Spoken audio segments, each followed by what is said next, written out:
শুভেচ্ছা, আমন্ত্রণ দুপুরের বাংলাদেশে। শুরুতেই শিরোনামগুলো জানাবো।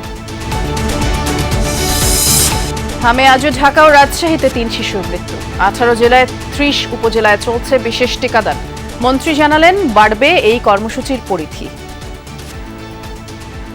12 এপ্রিল থেকে ঢাকা দক্ষিণ ও উত্তর সিটি কর্পোরেশন, ময়মনসিংহ ও বরিশাল ওই 12 তারিখ থেকে আমরা শুরু করব।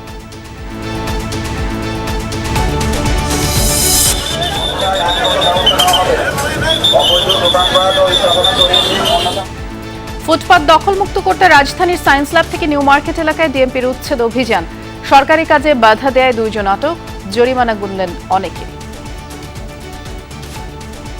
আমার খাবারের দোকান এটা খোলা ছিল, সেজন্য হঠাৎ করে আইসা কোনো কিছু বলে নাই। আমরা কিন্তু যখন দেখছি ওদিকে ভাঙতেছে তখন আমরা দোকান ভিতরে ঢুকে গেছি। তারপরে আইসা 12 টাকা 10,000 জরিমানা করছে, কোনো কিছু না বলেই। এত বছর চলছে, এগুলো কিচ্ছু উনি করে নাই, উনি করছে এগুলো কি আজকে ধরে আছে দোকান? কাটারি জ্বালানি তেলের সংকট। পাম্প মালিকরা বলছেন ডিপো থেকে মিললেও চাহিদা অনুযায়ী তা অপর্যাপ্ত। রেশনিং পদ্ধতিতে বিক্রি। 2 ঘন্টা পরে তারা মাইকিং করে দিচ্ছে যে তেল নাই, আবার আগামীকালকে 11টা থেকে তেল দেওয়া হবে। রোদ ডাইরেক্ট মাথার উপরে পড়ে, মানুষের এত কষ্ট দেওয়া ঠিক না। দ্বিতীয় যুগে পা রাখল যমুনা টেলিভিশন। পথ যত কঠিনই হোক, সত্যের পক্ষে অবিচল থাকার অঙ্গীকার। কোটি প্রাণের আস্থা ভালোবাসা উচ্চারিত হয় যমুনার বিজয়ের গাথা।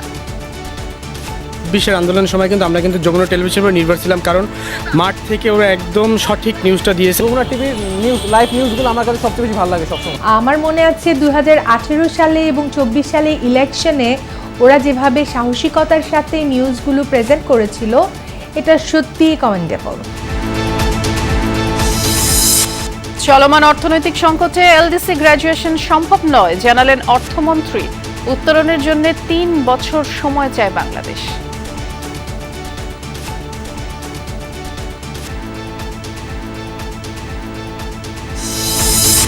জুলাই হত্যাযজ্ঞ মামলায় শামীম ওসমান সহ 12 জনের বিরুদ্ধে ট্রাইব্যুনালে অভিযোগ গঠনের শুনানি 19 এপ্রিল। হাসান মাহমুদ সহ 22 জনের বিরুদ্ধে অভিযোগ দাখিল।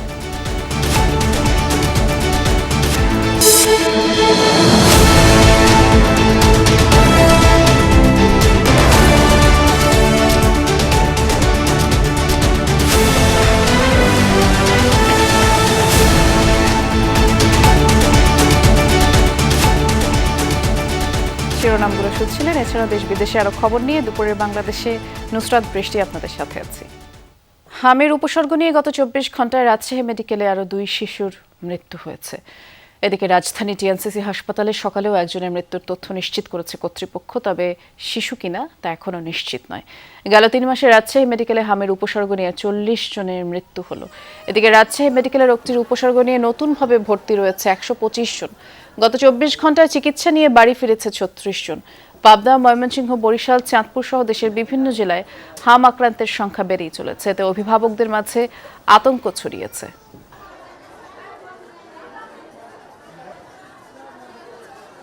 দেশের 18 জেলার 30টি উপজেলায় একযোগে চলছে হামের বিশেষ টিকাদান কর্মসূচি। সকালে কক্সবাজারের মহেশখালী ও রামুতে ভার্চুয়ালি টিকাদান কর্মসূচি উদ্বোধন করেন স্বরাষ্ট্রমন্ত্রী সালাউদ্দিন আহমদ। টিকাদান কর্মসূচি যথাযথভাবে সম্পন্ন করতে সংশ্লিষ্টদের প্রতি আহ্বান জানান তিনি। রাজশাহীর গোদাগাড়ী উপজেলায় সকালে একযোগে 28টি কেন্দ্রে শিশুদের টিকা দেওয়া শুরু হয়। এছাড়া পাবনা পৌরসভা সদর, বেড়া উপজেলা, নওগাঁর পরশু উপজেলা, যশোর পৌরসভা, চাঁদপুর সদর, হাইমচর সহ 18 জেলার 30 উপজেলায় এই কর্মসূচি চলছে। প্রতিদিন সকাল 8টা থেকে বিকেল 4টা পর্যন্ত 6 মাস থেকে 5 বছর বয়সী শিশুদের হামের টিকা দেওয়া হবে, যা আগামী 3 সপ্তাহ চলবে।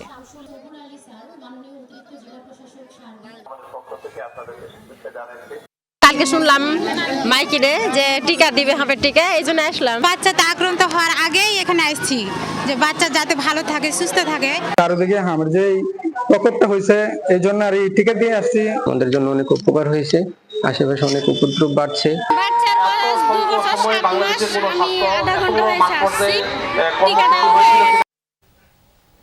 আগামী ৩ মে থেকে সারা দেশে শুরু হবে হামের টিকাদান কর্মসূচি জানিয়েছেন স্বাস্থ্যমন্ত্রী সরদার মোহাম্মদ সাখাওয়াত হোসেন। সকালে নবাবগঞ্জ উপজেলা স্বাস্থ্য কমপ্লেক্সে হামের টিকাদান কর্মসূচি অনুষ্ঠানে কথা বলেন তিনি। স্বাস্থ্যমন্ত্রী বলেন, আগামী 20 এপ্রিল থেকে ঢাকা, ময়মনসিংহ, বরিশাল সিটি কর্পোরেশনে হামের টিকাদান কর্মসূচি শুরু হবে। তিনি বলেন, অতীতের সরকার টিকা দেয়নি বলেই হাম বজ্রপাতের মতো এসেছে। প্রথম পর্যায়ে টিকা দেওয়া হচ্ছে 30টি উচ্চ ঝুঁকিপূর্ণ এলাকায়।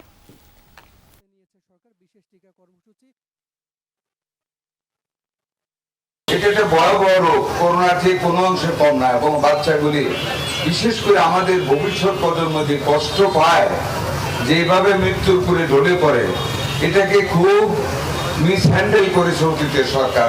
এই রোগের বিরুদ্ধে, এই প্যান্ডেমিকের বিরুদ্ধে, এই মিজেলের বিরুদ্ধে আমরা যথাযথ ব্যবস্থা গ্রহণ করে আমাদের বৃহত্তর জনগোষ্ঠীকে ইনশাআল্লাহ আমরা বাঁচানোর চেষ্টা করব। আমরা টিকাদান কর্মসূচি সম্পর্কে তো জানবই, তার আগে রাজধানীতে হাসপাতালের কি চিত্র সেটিও জানবো। দুজন সহকর্মী অপেক্ষা করছেন, যাচ্ছে রাজধানীর মহাখালী ডিএনসিসি কোভিড হাসপাতালে। সহকর্মী তাজনুর ইসলাম আছেন সেখানে। তাজনুর, এই হাসপাতালে সকালে যে মৃত্যুবরণ করলো তার বয়স এবং পরিচয় সম্পর্কে কিছু জানা গেল কিনা, এবং আজকের সার্বিক চিত্র কেমন দেখছেন, অর্থাৎ হামের উপসর্গ নিয়ে নতুন করে ভর্তি হলো কতজন? নতুন করে 72 জন ভর্তি হওয়ার খবর আছে। সেই সংখ্যাটি নিঃসন্দেহে উদ্বেগজনক। একটা ডেডিকেটেড হাসপাতাল, সেখানে সারা দেশ থেকে শিশুরা এসে ভর্তি হচ্ছে। ডিএনসিসি কোভিড-19 হাসপাতাল, যেটি কিনা কোভিডের সময় থেকে বেশ আলাদা করে চিকিৎসা দিয়ে যেই সুনাম কুড়িয়েছিল, এবার এই বিপদের দিনে, অর্থাৎ যখন কিনা সারা দেশে হামের এই প্রাদুর্ভাব কিংবা উপদ্রব, সেই সময়টাতে এই হাসপাতালটাকে এরই মধ্যে ডেডিকেটেড করা হয়েছে। এবং আমি যেই ওয়ার্ডের মধ্যে দাঁড়িয়ে রয়েছি, সেখানে প্রত্যেকটি বেডে অন্তত একজন করে শিশু, এবং যাদের বয়স কারোরই আসলে 2-3 বছরের ওপরে নয়। বেশিরভাগেরই আমরা দেখেছি যে 3 থেকে 4 মাস, 6 মাস বয়সী শিশু, যাদের এখনও সাধারণত যেটি হয় যে হামের টিকা দেওয়ার সময় মূলত 10 মাস বয়সের সময়, তার আগেই তারা এই রোগে আসলে আক্রান্ত হয়ে গেছে। এবং নানান রকম উপসর্গ নিয়ে এই হাসপাতালটিতে আমরা সকাল থেকে বেশ কয়েকজনের সাথে কথাও বলেছি। বেশিরভাগ শিশুর ক্ষেত্রে যেটি হচ্ছে যে তীব্র জ্বর, 4-5 দিন ধরে জ্বর কোনোভাবেই কমছে না। তারপরে গিয়ে এই যে শরীরের মধ্যে যেই ফোসকা পড়ার মতো গুটি গুটি যেই লাল গোলাপি যেই ব্যাপারটি দেখা যায়, সেটি দেখা গিয়েছে। তারপরেই কিনা স্থানীয় চিকিৎসকদের পরামর্শ নিয়ে তারা এই হাসপাতালে এসেছেন। সব মিলিয়ে ভয়ঙ্কর রকমের একটা অভিজ্ঞতার মুখে প্রত্যেকটি পরিবার। এই হাসপাতালে আমি সকাল থেকে যাদের সঙ্গে কথা বলেছি, প্রত্যেকেই দেশের বিভিন্ন প্রান্ত থেকে এসেছে, এবং প্রাথমিকভাবে তারা স্থানীয় কোনো একটা হাসপাতালে গিয়েছিল। তারপরে গিয়ে সেখানকার চিকিৎসক পরামর্শ দিয়েছেন যেন এই হাসপাতালে এসে তারা চিকিৎসা নেন। তবে আপনার প্রথম প্রশ্নের উত্তর সেটি হচ্ছে, যেই শিশু মারা গিয়েছে তার নাম, পরিচয় কিংবা খুব ব্যক্তিগত তথ্য হাসপাতালের তরফ থেকে আমাদের সঙ্গে শেয়ার করা হয়নি। তবে এটুকুই যে এই হাসপাতালে যেই মৃত্যুর খবরটি আমরা পেয়েছি, তিনি একজন শিশু মারা গেছে। শুনছিলাম আপনার মাধ্যমে। তাজনুর, আমরা এ পর্যায়ে যাব শরীয়তপুরে। আমাদের সহকর্মী SM শাকিল অপেক্ষা করছেন, তিনি আমাদেরকে আজকে যে হামের টিকা কার্যক্রম সে সম্পর্কে জানাবেন। শাকিল, টিকা কার্যক্রম কেমন চলছে? যেহেতু সকাল 9টায় শুরু হয়েছে, সার্বিক পরিস্থিতি সম্পর্কে জানাবেন আমাদের।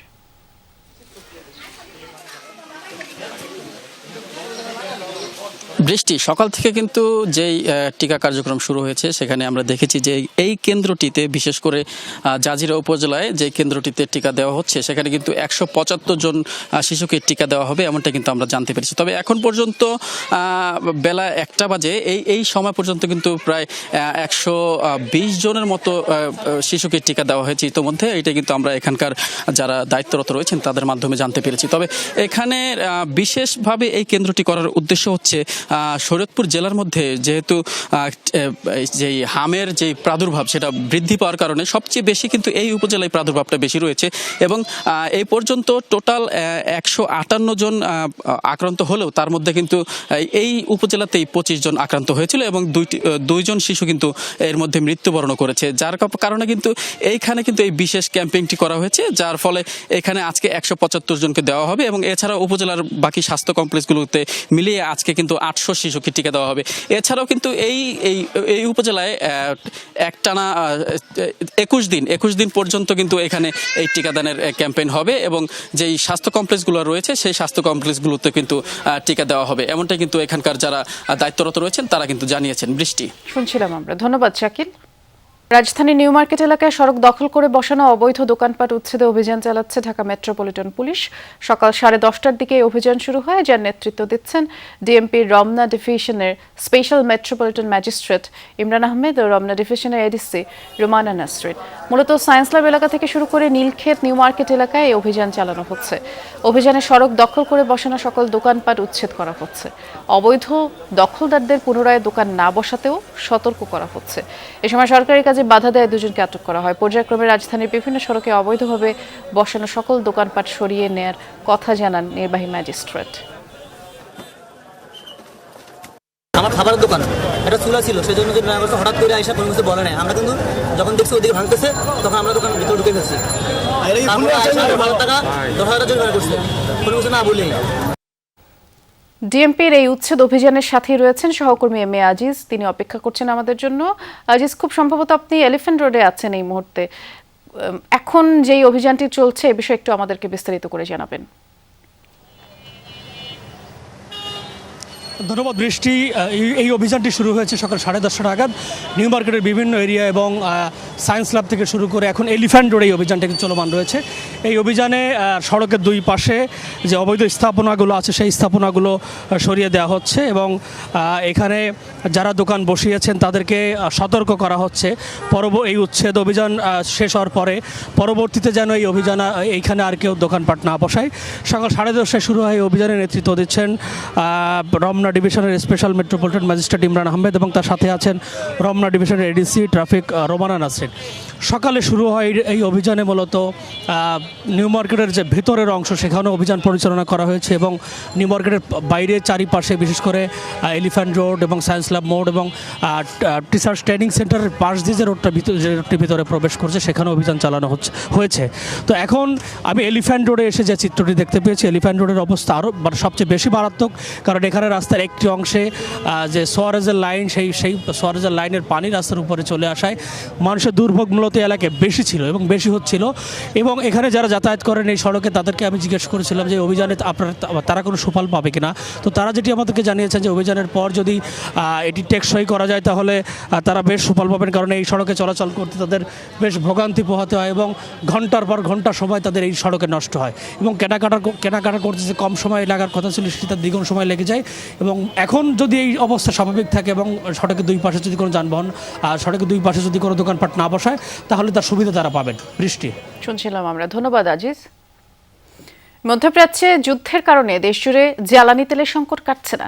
রাজধানীতে আজও জ্বালানি তেল সংগ্রহে কয়েক কিলোমিটারের দীর্ঘ সারি দেখা গেছে ফিলিং স্টেশনগুলোয়। ভোর থেকেই অপেক্ষায় গ্রাহকরা। তাদের অভিযোগ, অবৈধভাবে মজুত করার কারণেই তেলের এই সংকট। পাম্প কর্তৃপক্ষ বলছে ডিপো থেকে নিয়মিত সরবরাহ এলেও চাহিদা পূরণে তা অপর্যাপ্ত। জানান প্রতিদিন ডিপো থেকে একই পরিমাণে জ্বালানি পাচ্ছেন তারা।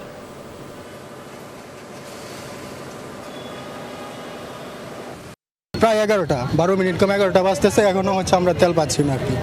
এটা আমাদের জন্য খুবই দুর্ভোগ আর কি। ফজরের আজানের পর থেকে তেলটা দেওয়া শুরু করে তাইলে আমরা সবাই ডিউটিতে যাইতে পারি, কিন্তু ওনারা শুরু করছে 11টার থেকে। রোদ ডাইরেক্ট মাথার উপরে পড়ে, মানুষের এত কষ্ট দেওয়া ঠিক না। 2 ঘন্টার মতো সিরিয়ালে দাঁড়াইছিলাম, কিন্তু 2 ঘন্টা পরে তারা মাইকিং করে দিচ্ছে যে তেল নাই, আবার আগামীকালকে 11টা থেকে তেল দেওয়া হবে। আগের তুলনায় এখন তো প্রচুর ক্রাইসিস, এখন তো পাওয়াই যায় না বললেই চলে। এখন তো এদিকে পাওয়া যায়, অন্য অন্য জায়গায় পাওয়াই যায় না। বিকাল 4টার পর আর তেল পাওয়া যায় না, সকাল থেকে বসে থাকার পর আর তেলই পাওয়া যায়নি। আমরা এ ব্যাপারে জানবো রাজধানীতে এবং রাজধানীর বাইরের কি চিত্র। শুরুতে কালশী এলাকায় যাচ্ছি, সহকর্মী তানফির মৌসুম আছেন সেখানে। তানফির, আপনি তো এর আগেও এই ফিলিং স্টেশনেই ছিলেন এবং সেখানে আমরা দেখছিলাম যে যেটি যথারীতি দেখা যায় যানবাহনের দীর্ঘ সারি। ঠিকঠাক মতো জ্বালানি পাচ্ছেন কিনা? রেশনিং পদ্ধতিতেই তো জ্বালানি সরবরাহ করা হচ্ছে, কি চিত্র দেখছেন জানাবেন। বৃষ্টি, এখানে কালশীতে যে ফিলিং স্টেশন এখানে আমরা দেখেছি যে জ্বালানি সরবরাহ ঠিকঠাক মতোই আছে, তবে ডিপো থেকে আসতে যেহেতু কিছুটা সময় লাগে এবং সেই সময়ের পরই আসলে যেহেতু এই জ্বালানি তেল সরবরাহ করা হয়, সেহেতু দেখা গিয়েছে যে ফজরের পর বা তারও আগে থেকে আমরা দেখি যে এখানে যানবাহনের দীর্ঘ সারি, এবং সেটি আসলে ইসিবি চত্বর অতিক্রম করে আরও সামনে আমরা দেখেছি যে দীর্ঘ সারি চলে গিয়েছে। এবং সেটি শুধুমাত্র যে মোটরসাইকেলে সেটি নয়, গাড়ির ক্ষেত্রে আমরা দেখেছি অনেক গাড়ির চালক এরকম দাবি করেছেন যে তারা গতকালকে ভোর রাত থেকে বা গভীর রাত থেকে আসলে তারা বাসা থেকে বের হয়ে যান শুধুমাত্র সিরিয়াল দেওয়ার জন্য, সেরকম অনেকে বলেছেন। আবার অনেকের দাবি যে এখানে ফজরের পর থেকে আসার পর সেখানেও তারা আসলে দাঁড়িয়েছিলেন এবং তারপর আসলে ডিপো থেকে তেল আনলোড করার আগ পর্যন্ত একটা দীর্ঘ সময় তাদেরকে অপেক্ষা করতে হয়। এর আগেও এই যে বিশেষ করে মোটরসাইকেলের আরোহী যারা আছেন, গ্রাহক যারা আছেন, তারা যেরকম বলছেন, অন্যান্য অনেকেই বলছেন যে ফজরের পর থেকে যদি এই তেলটি সরবরাহ করা হতো সেক্ষেত্রে তাদের দুর্ভোগ অনেকখানি কমে যেত এবং এই যে এই দীর্ঘ সারিতে দাঁড়িয়ে থাকা দীর্ঘ সময় ধরে সেটিও আসলে তাহলে আর সে ধরনের কোনো ঝামেলা তাদেরকে পোহাতে হতো না। সেটি যেরকম আছে, আবার এই ফিলিং স্টেশনের কর্তৃপক্ষের সাথে আমরা কথা বলেছি, তারা বলছেন যে এখানে আসলে সবাইকে সমানভাবেই দেওয়া হচ্ছে এবং সবাই আসলে সিরিয়ালে আসছেন এবং সেই সিরিয়ালের ক্ষেত্রে সেই সিরিয়াল ভঙ্গ করা হচ্ছে না কিংবা কাউকে অগ্রাধিকার দেওয়া হচ্ছে না, সেরকম বিষয়গুলো যেরকম আছে। এবং বলা হচ্ছে যে আসলে তারা এই বিপিসি থেকে আসলে যে নির্দেশ দেওয়া হয়েছে, জ্বালানি মন্ত্রণালয় থেকে যে নির্দেশ দেওয়া হয়েছে, সেই নির্দেশটাই আসলে তারা পালন করছেন। তবে তারপরও মানুষের মধ্যে যে বিরাজমান আতঙ্ক, সেটির কারণে আসলে চাহিদা অনুযায়ী আসলে অনেকেই জ্বালানি তেল পাচ্ছেন না, সেটি কিন্তু আসলে উভয় পক্ষ থেকেই বলা হচ্ছে। বৃষ্টি শুনছিলাম আমরা, ধন্যবাদ তানফির। আমরা এবার ঢাকার বাইরে যাচ্ছি, খুলনায় যাচ্ছি। সহকর্মী প্রবীর বিশেষ অনেকক্ষণ যাবত অপেক্ষা করছেন। প্রবীর, আমরা রাজধানীতে যে চিত্র দেখলাম যে ডিপো থেকে তেল সরবরাহ হচ্ছে ঠিকই, কিন্তু তার চাহিদার তুলনায় অপ্রতুল। সেই হিসেবে খুলনার ফিলিং স্টেশনগুলোর চিত্র কেমন দেখছেন জানাবেন। আপনাকে যদি বর্তমান প্রেক্ষাপটটা দেখি যে ফিলিং স্টেশনে রয়েছে নগরীর বৃষ্টি, সেখানে এখনও তেল দেওয়া শুরু হয়নি। তবে আমরা দেখেছি কিছু সময় আগে ডিপো থেকে তেল এনে ট্যাঙ্ক লরিতে করে তারা এখানে মজুত করেছে, কিছু সময়ের মধ্যে দেওয়া শুরু করবে। অর্থাৎ সে যে হিসাব নিকাশটা থাকে সেটি তারা বুঝে নিচ্ছে। তবে যে মোটরসাইকেলগুলো আপনি দেখতে পাচ্ছেন, এরা কিন্তু ভোর থেকে এসে লাইন দিয়েছে, এখন 1টার বেশি বাজে। তাহলে ব্যাপারটা কি দাঁড়ালো যে তেল দেওয়া এখনও শুরু হয়নি, সেটা হয়তো খানিকের মধ্যে দেওয়া শুরু হবে, কিন্তু যারা তেল প্রত্যাশী তারা কিন্তু ভোর থেকে এসে লাইন দিয়ে সেই তেলের জন্য অপেক্ষা দীর্ঘ সময়। রৌদ্রের যখন প্রচণ্ড তাপ, তার মধ্য দিয়ে কিন্তু তারা এসে শুধুমাত্র তেলের জন্য। আর ডিপো থেকে যেটি সরবরাহের কথা আপনারা বলছেন, সেটি আরেকটি ব্যাপার। সেটা হচ্ছে যে পাম্পে রয়েছে, এই পাম্পে বরাবরই প্রতিদিন 2000 লিটার পেট্রোল, 2000 লিটার অকটেন তারা পেত। এখন তারা যদি 2000 লিটার পেট্রোল অকটেন উত্তোলন করছে, তাহলে সেটি দুপুর নাগাদ শেষ হয়ে যাচ্ছে। তাহলে মানুষের তেলের চাহিদা যেমন রয়েছে, তেমন তেল কোথায় যাচ্ছে সেটি নিয়ে কিন্তু নানান প্রশ্ন রয়েছে। অর্থাৎ এরা আগে 2000 লিটার পেট্রোল, 2000 লিটার অকটেন বিকাল পর্যন্ত বিক্রি করতো বা রাত পর্যন্ত, পরের দিন সকাল পর্যন্তই যেত। সেটি শুরু করলে হয়তো 2 থেকে 3 ঘন্টার মধ্যে শেষ হয়ে যাবে। কারণ পিছনে যে দীর্ঘ লাইন রয়েছে, শেষ পর্যন্ত লাইনে যিনি দাঁড়িয়ে আছেন তিনি আসলে শেষ পর্যন্ত এসে এখানে তেল পাবে কিনা তা নিয়েও সন্দেহ রয়েছে। সে কারণে সরকারকে আরও কঠোর মনিটরিংয়ের আওতায় আনতে হবে যে তেল আসলে যাচ্ছে কোথায়, কেন মানুষের অসন্তোষ, সেসবগুলো দেখতে হবে। বৃষ্টি নিশ্চয়ই তাই। ধন্যবাদ, আপনি বিস্তারিত জানাচ্ছিলেন প্রবীর। প্রিয় দর্শক, আপনাদের ভালো লাগার, ভালোবাসার যমুনা টেলিভিশন দ্বিতীয় যুগে যাত্রা করলো আজ। এই মহেন্দ্রক্ষণে আপনাদের প্রতি কৃতজ্ঞতা জানানোর ভাষা নেই আমাদের। শুধু ঘোষণা করতে চাই, টিম যমুনার দায়বদ্ধতা শুধু দর্শকের কাছে। সত্যকে সত্য, মিথ্যাকে মিথ্যা বলার যে ব্রত নিয়ে চলেছি আমরা, সে পথ মসৃণ না হলেও থাকতে চাই অবিচল। সবার আগে সঠিক তথ্য গভীর থেকে তুলে আনার সাধনায় আমাদের মাথায় তুলেছেন আপনারা। পরিস্থিতি যত কঠিনই হোক, টিম যমুনা সে পথে হেঁটে যেতে চায় বিচ্যুতিহীন। সহকর্মী মাহফুজ মিঠুর ক্যামেরায়, বাকিটা সহকর্মী সুমাই ঐশীর রিপোর্টে।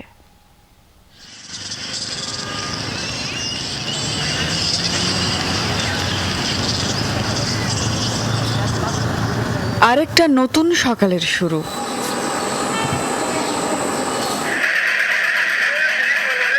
অবিকল তথ্য, সার্জারির এই পদ্ধতিকে বলা হয় ইলিজার্ভ। নির্ভীক সাহস, এটি করছেন রনি নামের এই ব্যক্তি, যিনি 8ম শ্রেণী পাস। আর অনেকখানি ভরসা। যমুনা শুধু একটি টেলিভিশন চ্যানেল নয়, সাধারণ মানুষের জীবনের একটি অংশ। এনায়েত হোসেনের এই অবসর জীবনে তেমনই এক স্মৃতির অংশ যমুনা টেলিভিশন। আমার এখনও মনে আছে সেই নারায়ণগঞ্জের 14 সালের সেই ঘটনাটা, যেটা কি বিভৎস লাইভ হচ্ছিল, আমি বসে পড়লাম এবং টিভি খুলে যেটা দেখলাম অত বিভৎস আমার জীবনে আমি আর কখনো দেখিনি। তারা বলতেছে এই দুইটা লাশ পাওয়া গেছে এবং কচুরিপানার ভিতরে সেই লাশগুলো ভেসে আছে। ওটা দেখে আমার এখনো স্মৃতিপটে ওই স্মৃতিগুলো রয়ে গেছে। এক যুগের যাত্রা শেষে এবার পদার্পণ দ্বিতীয় যুগে। এনায়েত হোসেনের মতো পরবর্তী প্রজন্মের উত্তরসূরিদের কাছেও যমুনা টেলিভিশন এক নির্ভরতার নাম। আমার মনে আছে 2018 সালে এবং 24 সালে ইলেকশনে ওরা যেভাবে সাহসিকতার সাথে নিউজগুলো প্রেজেন্ট করেছিল, এটা সত্যিই কমেন্ডেবল। এই এক যুগের পথ চলায় যমুনা টেলিভিশনের সাহসের সাক্ষী তরুণরাও। দেশের প্রতিটি কোণার সংবাদ, অনিয়ম, বিশ্ব পরিস্থিতি, খেলার মাঠ সহ সব সংবাদে যমুনাতে নির্ভরতা তাদের। 24-এর অভ্যুত্থানের নিদারুণ সে দুঃসময়েও এই তরুণরা আয়না খুঁজে পেয়েছিল যমুনার পর্দায়। 2024 সালে জুনে গণ অভ্যুত্থানটা আমাদের জন্য অনেক হার্শ একটা জিনিস ছিল। ওই সময় বিভিন্ন টিভি চ্যানেলে বিভিন্ন তথ্য দেওয়া ছিল, কিন্তু সেই সময় আমাদের মনে হয়েছে যে যমুনা টিভির নিউজগুলো একটু ডিফারেন্ট, একটু ট্রুথফুল। 24-এর আন্দোলনের সময় কিন্তু আমরা যমুনা টেলিভিশনের উপর নির্ভর ছিলাম, কারণ মাঠ থেকে ওরা একদম সঠিক নিউজটা দিয়েছে। ঘরে বসে যেভাবে সঠিক তথ্যগুলো পেয়েছি, এই জন্য তো যমুনা টেলিভিশনকে অনেক ভালো লাগে। এখানে আসলে নিউজগুলো আমার মনে হয় খুব বেশি অথেন্টিক হয়। যমুনা টিভির নিউজ, লাইভ নিউজগুলো আমার কাছে সবচেয়ে বেশি ভালো লাগে সবসময়। আমার ফেভারিট হচ্ছে স্পোর্টসের যতগুলো নিউজ আছে। যমুনা টিভির সব খবরের প্রোগ্রামটা আমার কাছে খুব ভালো লাগে। পক্ষপাতহীনভাবে উপস্থাপনাটা আমার ভালো লাগে। তরুণ প্রজন্ম যারা রয়েছে আমরা সবাই যমুনা টেলিভিশনকে ভালোবাসি। যমুনা টেলিভিশন নির্দিষ্ট কোনো প্রজন্মের নয়, নির্দিষ্ট কোনো শ্রেণী কিংবা নির্দিষ্ট কোনো পক্ষের নয়। বলে গেছে, বলে যায় সব শ্রেণী পেশার নাগরিকের কথা। দেশ বিদেশের প্রতিটি কোণায় যত অন্যায্যতার স্রোত, যমুনা টেলিভিশন নির্ভীক নাবিকের মতো তরি বেয়ে চলে সেই স্রোতের ঠিক বিপরীতে। তাই তো কোটি প্রাণের ভালোবাসা আর ভরসায় উচ্চারিত হয় যমুনা টেলিভিশনের নাম। যমুনা নিউজ দেখি, যমুনা টিভির দেখতে আমার ভালো লাগে। যমুনা টিভির আইডেক্সটা আমার কাছে ভালো লাগে। সংবাদের ক্ষেত্রে প্রবাসীদের আস্থার জায়গা যমুনা টেলিভিশন। বিদেশ থেকেও আমরা যমুনা টিভি দেখি। আব্বু যখনই বাড়িতে থাকে বা কাজের থেকে যখনই বাসায় ফিরে, এই বিকেল থেকে সন্ধ্যা অবধি পর্যন্ত তার সারা দিন মানে জাস্ট যমুনার বিভিন্ন নিউজ। আইডেক্স যেটা ইন্টারন্যাশনাল, ওইটা খুব ভালো লাগে, সারাক্ষণই দেখি আমরা বাসায়। বস্তুনিষ্ঠ সংবাদ আমরা পাই যমুনা টিভিতে। যমুনা টিভির যে নিউজগুলো বা যে প্রতিবেদনগুলো হয়, এটা বর্তমান সামঞ্জস্যপূর্ণ বা ওনারা ভালো নিউজ করে থাকেন। আমার দোকানের ম্যাক্সিমাম কাস্টমার যারা আছে তারা বললে টিভি ছাড়লে যমুনাতেই আমরা দেখা হয়। সবসময় অগ্রগণী একটা ভূমিকা থাকে যে দেশে চলমান পরিস্থিতি, দেশের শেয়ার বাজার, দেশের রাজনীতি। যমুনা টেলিভিশনের যে ইউটিউব চ্যানেল আছে, সেখান থেকে আমি বিভিন্ন খবর আমি দেখি। যমুনা টিভিটা ভালো, আমরা সবার আগে খবরটা আমরা জানতে পারি। কাজের মাঝে যমুনা টিভির খবরটাই বেশি দেখা হয়। দেশ এবং দেশের বাইরে বাংলা ভাষীদের এই ভরসার জায়গাটা একদিনে তৈরি হয়নি। একমাত্র যমুনা টিভি ছাড়া কোনো রকম কোনো চ্যানেল ছাড়া নেই, একমাত্র এই চ্যানেলটা ছাড়া। শুধু একটি পট পরিবর্তন বা একটি অভ্যুত্থান নয়, প্রতিটি বাঁকে যত ঝুঁকি, যত বাধা আর স্রোতের তীব্রতা, যমুনা টেলিভিশন এগিয়ে গেছে অদম্য চিত্তে। সবকিছুকে তুচ্ছ করে যমুনা টেলিভিশনের ধ্যান এবং জ্ঞান এদেশের মাটি ও মানুষ।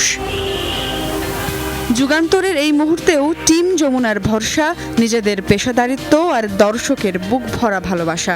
শুধু সেটে নয়, 3 কোটি সাবস্ক্রাইবারের একমাত্র ইউটিউব চ্যানেল হিসেবে বাংলাদেশকেও যমুনা তুলে ধরেছে নতুন সিঁড়িতে। আপনাদের এই ভরসা এবং হাসি মুখগুলোই আমাদের এগিয়ে চলার শক্তি। এভাবে আমরা অনেকটা দূর এগিয়ে যেতে চাই, এগিয়ে রাখতে চাই। শুধু একটি যুগ নয়, যুগ যুগান্তর ধরে যমুনা টেলিভিশন সবসময় সত্যের পথে। সুমাইয়া ঐশী, যমুনা নিউজ, ঢাকা। আজ দ্বিতীয় যুগে যাত্রা শুরু করলো যমুনা টেলিভিশন, আর এই দিনটি উপলক্ষে দেশের বিভিন্ন জেলায় নানা আয়োজন চলছে। নাটোরে শিশুদের নিয়ে কেক কাটা ও সাংস্কৃতিক অনুষ্ঠানের মধ্য দিয়ে যমুনা টেলিভিশনের এক যুগ পূর্তি উৎসব পালিত হয়েছে। সকালে শহরের চক বৈদ্যনাথ এলাকায় স্বপ্নকলি স্কুলের শিশু শিক্ষার্থীদের নিয়ে কেক কাটা হয়। পরে সাংস্কৃতিক অনুষ্ঠানে নাচ গান পরিবেশন করে ক্ষুদে শিক্ষার্থীরা। অনুষ্ঠানে শিক্ষাবিদ, রাজনৈতিক দলের নেতা, গণমাধ্যম কর্মী সহ আরও অনেকেই উপস্থিত ছিলেন।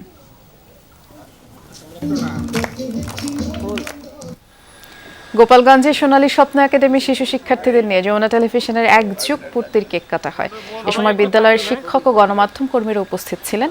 তারা বলেন, বস্তুনিষ্ঠ সংবাদ তুলে ধরে যমুনা টেলিভিশন গণমাধ্যমের এবং গণমানুষের আস্থা অর্জন করেছে। তাদের আশাবাদ আগামীতেও এই ধারা অব্যাহত থাকবে। যমুনা টেলিভিশনের এক যুগ পূর্তিতে সিরাজগঞ্জ শিশু পরিবারের এতিম শিশুদের নিয়ে কেক কাটা হয়। এ সময় উপস্থিত ছিলেন জেলা প্রশাসক আমিনুল ইসলাম, সমাজসেবা অধিদপ্তরের কর্মকর্তা, পুলিশ কর্মকর্তা, সাংবাদিক সহ আরও অনেকে। অনুষ্ঠানে বক্তারা বলেন, ভয় ভীতি উপেক্ষা করে যমুনা টেলিভিশন সবসময় সত্যের পথে থেকেছে, তাই বেসরকারি টেলিভিশন চ্যানেলটি দর্শকদের ভালোবাসা কুড়িয়েছে।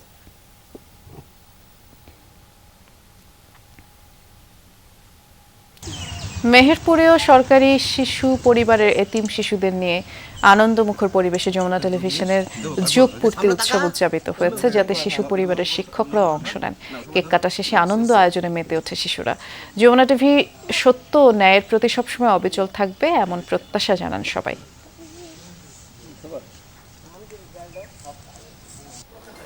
খুলনায় যমুনা টেলিভিশনের ব্যুরো অফিসে যুগপূর্তি উৎসবের আয়োজন চলছে। শুভেচ্ছা জানাতে সকাল থেকেই বিভিন্ন শ্রেণী পেশার মানুষ আসছেন। প্রতিষ্ঠাবার্ষিকীর কেক কাটেন অতিথিরা। এ সময় উপস্থিত ছিলেন সিটি কর্পোরেশনের প্রশাসক নজরুল ইসলাম মঞ্জু, জেলা পরিষদের প্রশাসক মনিরুল হাসান বাপ্পি সহ বিভিন্ন রাজনৈতিক ও সামাজিক সাংস্কৃতিক সংগঠনের নেতৃবৃন্দ।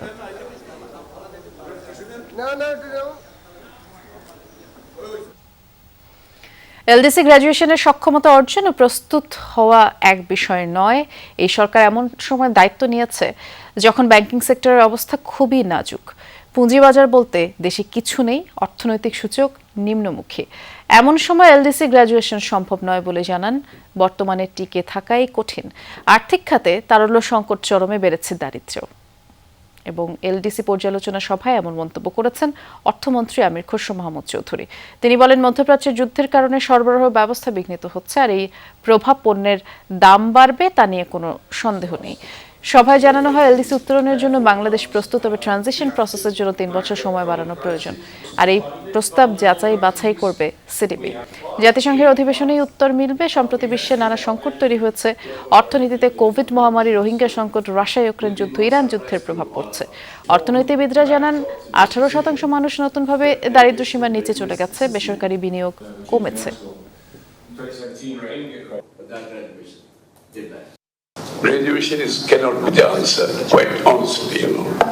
এলডিসি গ্র্যাজুয়েশনের সক্ষমতা অর্জন করা ও প্রস্তুত হওয়া এক জিনিস না। বাস্তবতা হচ্ছে অর্থনৈতিক সব সূচক নিচের দিকে যাচ্ছে। এমন সময়ে এলডিসি গ্র্যাজুয়েশন সম্ভব নয়। গ্র্যাজুয়েশন দূরে রাখুন, এখন টিকে থাকাই কঠিন। আর্থিক খাতের তারল্য সংকট চরমে, দারিদ্র্য বেড়েছে।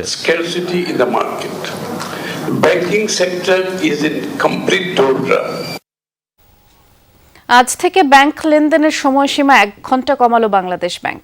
চলমান যুদ্ধের কারণে বৈশ্বিক জ্বালানি সংকটের প্রেক্ষাপটেই সময়সূচি পরিবর্তনের সিদ্ধান্ত নিয়েছে সরকার। সকাল 10টা থেকে বিকেল 5টা পর্যন্ত ব্যাংক চলবে, লেনদেন চলবে বিকেল 3টা পর্যন্ত, শুক্র শনিবার সাপ্তাহিক ছুটি। এছাড়া বিপণী বিতান, অফিস, ভবন, বাণিজ্যিক প্রতিষ্ঠানগুলো সন্ধ্যা 6টায় বন্ধ করার নির্দেশ দিয়েছে সরকার। পুঁজিবাজারের লেনদেনের সময়ও আধ ঘন্টা কমিয়ে আনা হয়েছে। ঢাকা স্টক এক্সচেঞ্জের লেনদেন করা যাবে সকাল 10টা থেকে দুপুর 2টা পর্যন্ত।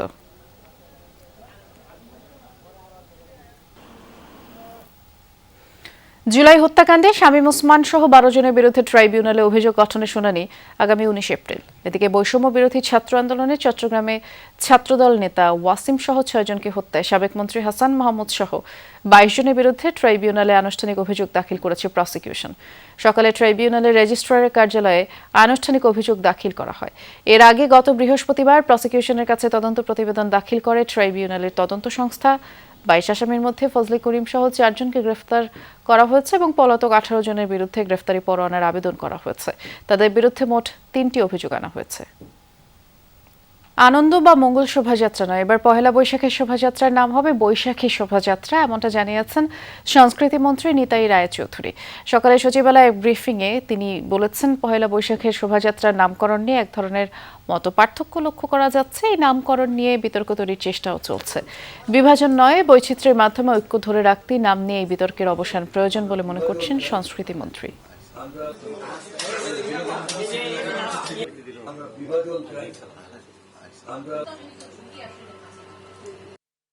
সিদ্ধান্ত আমরা এটাকে আনন্দ শোভাযাত্রা বলবো না, মঙ্গল শোভাযাত্রা বলবো না, শোভাযাত্রা হবে যথাযোগ্য মর্যাদার সাথে। সমস্ত সংস্কৃতির এখানে প্রদর্শন থাকবে, যাদের মতো যাদের অন্তরে ঢোল বাদ্য পোশাক আশাক নিয়ে আমাদের একটা আনন্দঘন শোভাযাত্রা। খ্রিস্টান সম্প্রদায়ের অন্যতম ধর্মীয় উৎসব ইস্টার সানডে বা যীশু খ্রিস্টের পুনরুত্থান দিবস আজ। খ্রিস্ট ধর্মাবলম্বীদের কাছে এই দিনটি অত্যন্ত তাৎপর্যপূর্ণ।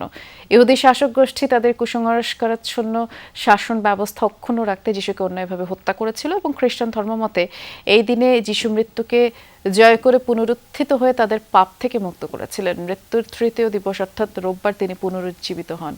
তাই যিশুর পুনরুত্থানের এই রোববারকে ইস্টার সানডে বলা হয়।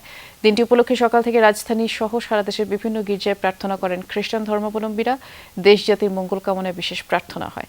এছাড়া রাজধানীর তেজগাঁ ক্যাথলিক চার্চ মিশন সহ সব গির্জায় বিশেষ প্রার্থনা অনুষ্ঠিত হচ্ছে। আজকের দিনে যীশু খ্রিস্ট পুনরুত্থান করছেন, এটা আমাদের জন্য অনেকই একটা আনন্দের দিন। আর আমরা আশা করি সামনে যে দিনগুলোতে আছি এই দিনগুলোতে ঠিক এইভাবেই আমরা আনন্দের যে দিন কাটাবো।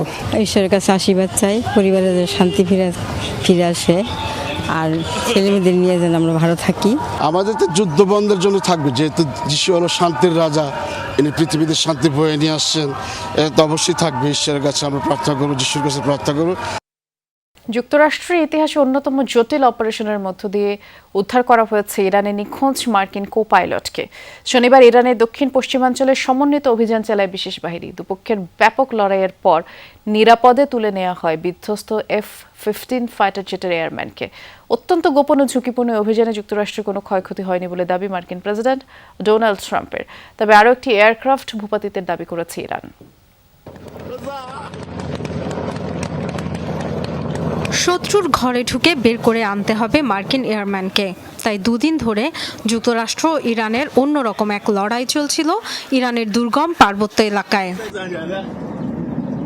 দেশটির দক্ষিণ পশ্চিমাঞ্চলে তেহরানের হামলায় F-15 ফাইটার জেট ভূপাতিতের পরপরই প্রথম পাইলট উদ্ধার হলেও সন্ধান মেলেনি কো পাইলট বা এয়ারম্যানের। তার খোঁজে যুক্তরাষ্ট্রের ইতিহাসে অন্যতম এক ঝুঁকিপূর্ণ অভিযান চালায় মার্কিন বিশেষ বাহিনী। বিধ্বস্ত যুদ্ধবিমানের ক্রুর অবস্থান শনাক্তের পর প্রতিনিয়ত রাখা হয় নজরদারিতে। বিধ্বস্ত যুদ্ধবিমানের ক্রুর অবস্থান শনাক্তের পর প্রতিনিয়ত রাখা হয়েছে নজরদারিতে। এরপর সাজানো হয়েছে মিশনের পরিকল্পনা। তবে কোন কোন বাহিনী কোন উপায়ে এই অভিযানে অংশ নিয়েছে গোপন রাখা হয়েছে তা। দুদিন ধরে তুলকালামের পর তৃতীয় দিনে ইরানের সাথে ব্যাপক লড়াইয়ের পর নিরাপদেই উদ্ধার হয়েছেন ওই ক্রু। মার্কিন প্রেসিডেন্ট ডোনাল্ড ট্রাম্প এই অপারেশনকে আখ্যা দিয়েছেন যুক্তরাষ্ট্রের ইতিহাসে অন্যতম বেপরোয়া অনুসন্ধান ও উদ্ধার অভিযান হিসেবে। তার দাবি যুক্তরাষ্ট্রের কোনো ক্ষয়ক্ষতি হয়নি এই অভিযানে। তবে ইরান বলছে অভিযানের সময় আরও একটি মার্কিন এয়ারক্রাফট ভূপাতিত করেছে তারা। এর আগে ইরানও মার্কিন ক্রুর সন্ধানে চালিয়েছিল চিরুনি অভিযান। নিখোঁজকে জীবিত উদ্ধারের বিনিময়ে $৬৬,১০০ পুরস্কারও ঘোষণা করেছিল। এই ঘোষণার পর শত শত মানুষ রওনা দিয়েছিল পার্বত্য এলাকার পথে। Dorothy Tasrin, Jamuna news. শিক্ষা প্রতিষ্ঠানগুলোর অনলাইন অফলাইন ক্লাসের বিষয়ে সপ্তাহে সিদ্ধান্ত হবে। আগামী 2-1 দিনের মধ্যে স্টেক হোল্ডারদের সাথে এ বিষয়ে বৈঠক করা হবে বলে জানিয়েছেন শিক্ষামন্ত্রী আ.ন.ম এহসানুল হক মিলন। তিনি জানিয়েছেন বৃহস্পতিবার মন্ত্রিপরিষদের বৈঠকে এ বিষয়ে চূড়ান্ত সিদ্ধান্ত নেওয়া হবে। দুপুরে সচিবালয়ে এক ব্রিফিং এসব কথা জানান তিনি। মাননীয় প্রধানমন্ত্রী ক্যাবিনেট মিটিংয়ে আমাদেরকে নির্দেশনা দিয়েছেন স্টেক হোল্ডারদের সাথে কথা বলে আলোচনা সাপেক্ষে অনলাইন অফলাইন কিভাবে এটাকে সিস্টেম্যাটিক্যালি ডিস্ট্রিবিউশন করা যায় facing toward the fuel crisis, সেই ব্যাপারে আমরা স্টেক হোল্ডারের সাথে এখনো বসতে পারিনি। আজকে জাস্ট ওপেনিং ডে। আমরা কাল পরশু স্টেক হোল্ডারদের সাথে বসে এই বিষয়ে আমরা সিদ্ধান্ত নেব এবং সেটা আমরা ক্যাবিনেট মিটিংয়ে অবগত করব। তারপরে ক্যাবিনেট সিদ্ধান্ত দিবেন যে এই বিষয়ে কি সিদ্ধান্ত হতে পারে।